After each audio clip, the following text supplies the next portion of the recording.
જો કોઈ આ વખત 2026ની PSI LRD ની ગ્રાઉન્ડની પરીક્ષા આપી છે, ડઝન્ટ મેટર તમે પાસ થયા છો કે ફેલ થયા છો, તો આ વિડીયો તમને બહુ હેલ્પફુલ થશે. સૌથી પહેલા તો જે લોકો પાસ થયા છે એના માટે વાત કરીશ. તો ઓન એન એવરેજ તમારે 14 લાખથી ઉપર ફોર્મ ભરાણા હતા. તો અત્યારે તમને એવું લાગતું હશે, જો તમે ગ્રાઉન્ડ પાસ થઈ ગયા હશો તો તમને એવું લાગતું હશે કે બહુ બધી કોમ્પિટિશન છે. તો એવું નથી. જેટલાના ફોર્મ ભરાણા છે એનાથી ઓછા, એટલે કે એનાથી 50 થી 60% જ લોકો હાજર થયેલ છે ગ્રાઉન્ડમાં. એનાથી જે 100% લોકો આવતા જ નથી. પછી એનાથી એટલે તમારી કોમ્પિટિશન ત્યાં જ અડધી થઈ ગઈ. પછી આવે છે કે જેટલા હાજર થાય છે ગ્રાઉન્ડમાં, એમાં પાસ થવાનો રેશિયો એ 100 માંથી 100 પાસ નથી થઈ જતા, 100% માંથી 100%. એટલે ત્યાંય તમારે એલિમિનેટ થઈ જાય છે. એટલે ગ્રાઉન્ડમાં તમારો જેટલા પણ ફોર્મ ભરાણા છે એમાં 50 થી 60% તમારી કોમ્પિટિશન ત્યાં જ એલિમિનેટ થઈ ગયા છે, અડધા.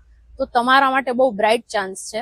તમે બીજે બધે ટાઈમ વેસ્ટ કરવા કરતા, ખોટી ચર્ચા કરવા કરતા અને જ્યાં ત્યાં ટાઈમ બગાડવા કરતા વાંચવા ઉપર પૂરેપૂરું ધ્યાન આપજો તમારું. હવે જે ફેલ થયા છે, હું એ લોકોની વાત કરીશ. તો ફેલ થયા છે એમાં મેં નોટિસ કર્યું છે કે ઘણા લોકો જે પહેલી વાર આવે છે, એ અમારું તો તામઝામ એટલું બધું વધારે હોય એટલે તમે લોકો જોઈને ગભરાઈ જાઓ છો. તો તમે ગભરાવ નહીં. હવે જેને હું 26 થી 27ની વચ્ચે પૂરું થાય છે, હું એ લોકોને વાત કરીશ કે તમે લોકો અહીંયા આવો છો તો એકદમ નોર્મલ, જે તમે પ્રેક્ટિસમાં જે રીતે રનિંગ કરો છો એવું જ રાખો. આ બધું જોઈને ગભરાઈ નહીં જવાનું. એકદમ સુપર ક્વોલિટીની બધી તમારા માટે વ્યવસ્થા રાખી છે. ઇવન તમારા માટે થઈને મોટિવેશનલ સોંગ પણ વગાડવામાં આવે છે અને તમને બધી નાની નાની માહિતી ઇવન આપવામાં આવે છે. માણસો મેં ત્યાં સુધી જોયું છે કે સેકન્ડથી રહી જાય છે, 1 સેકન્ડ, 3 સેકન્ડ, 4 સેકન્ડ.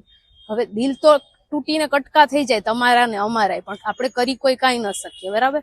હું જ્યારે રનિંગની પ્રેક્ટિસ કરતી ત્યારે મારા સર મને એમ કહેતા કે રનિંગ જે છે ને પગેથી નથી દોડવાનું, એ મગજથી ને હાથેથી દોડવાનું છે. ત્યારે હું ગાંડાની જેમ વિચારતી કે હાથેથી કેમ દોડાતું હશે. પણ એનો કહેવાનો મતલબ એમ છે કે જો તમે પગેથી દોડી નથી શકતા, તમે થાકી જાઓ છો, તમારા હાથનું સ્વિંગ જે છે ચાલુ રાખો તો ઓટોમેટિક તમારા પગની અંદર એવી રીતે આવશે કે એનર્જી આવશે અને તમે દોડવાનું ચાલુ રાખશો. તમને શ્વાસ ચડે છે કે એવું થાય છે તો તમે ધીરે ધીરે દોડવાનું ચાલુ રાખો, પણ ચાલુ રાખો. એન્ડ ટાઈમે આવીને છેલ્લે ભાગદોડ ન કરો.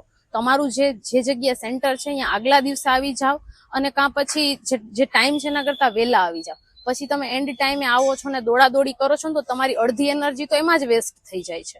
તો બની શકે તો રિલેટિવના ઘરે આગલી રાત્રે જ આવી જાઓ અને રોકાઈ જાઓ અને બીજા દિવસે ફ્રેશ થઈને શાંતિથી આવો અને શાંતિથી ગ્રાઉન્ડ આપો. બાકી જે લોકો પાસ થઈ ગયા છે એ લોકો માટે તો બહુ બ્રાઇટ ચાન્સ છે. તમે બસ લાગી પડો અને વાંચવામાં પૂરેપૂરું ધ્યાન આપો. કોમ્પિટિશન તમારી 50 થી 60% તો રનિંગમાં જ કમ્પ્લીટ થઈ ગઈ છે. તો ચલો મળશું નેક્સ્ટ વિડીયોમાં. ત્યાં સુધી બધાને બાય બાય, જય હિન્દ.